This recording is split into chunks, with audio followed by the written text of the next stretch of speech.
Growing up, my parents read to me every night until I was in the 3rd grade, whether it was bedtime stories, random books that they would find lying around the house, or for school. I grew up around books, and reading had become one of my favorite things to do. In 4th grade, my friends and I created a book club. We would check out books from our school library and give ourselves a week to finish the book.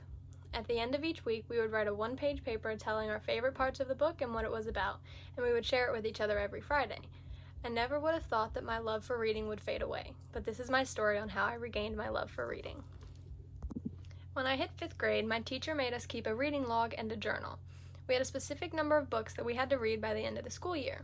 And as proof, we'd have to write the book title, when we started and finished the book, and our parents had to sign it. We used the journals to write summaries after we finished them as more proof. At first, I loved the idea of getting to read as many books as I could in the span of one school year. It was a challenge, but I wanted to be the student that had read the most books. About halfway through the school year, I had read 5 or 6 books, some short and some long.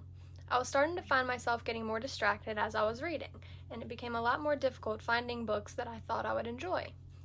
I tried to get into new series and different kinds of genres of books, but nothing was giving me the same satisfaction as it once had. However, I wanted to amaze my teacher with how many books that I could read by the end of the year, so I decided to keep pushing, but slowly, reading started to feel like a chore. As middle school hit, I hated the thought of reading. Out of every English class I took in middle school, the only book that I ever found myself wanting to read was The Diary of Anne Frank. I'm not sure what it was about the book, but something about it drew me in. I first read it during my 8th grade year. Every student in the class found it interesting. Normally, kids would fall asleep while we read the books or goofing off, but there was something about this book that kept everybody awake and wanting to read more. I remember that there was a girl in the class whose family was also in hiding during the Holocaust, just like Anne Frank's. She would tell stories that her family had told her and had been passed down about their times there, and they've stuck with me ever since. That was the first book I loved since I had given up on reading. 8th grade was the year that I had regained my love for reading. After reading The Diary of Anne Frank, it opened my mind to the endless possibilities of books. I was no longer picky about what book I wanted to read. I no longer despised the thought of reading a chapter or two. A little while after that, I found myself making more time to read, and I still do to this day.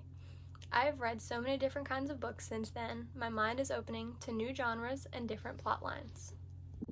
All it took for me was the right book. I never thought that I'd get back into reading, but my love for reading has also led me to my love for writing. I don't come up with plots or stories, just writing anything, writing about my day, creative writing. It's become a new hobby of mine. All of these things that I now love doing may have never occurred to me to do or try again if we had read a different book in my 8th grade class. Don't close your minds off to the possibility of rekindling your love for something. It may just be the best thing that's ever happened to you.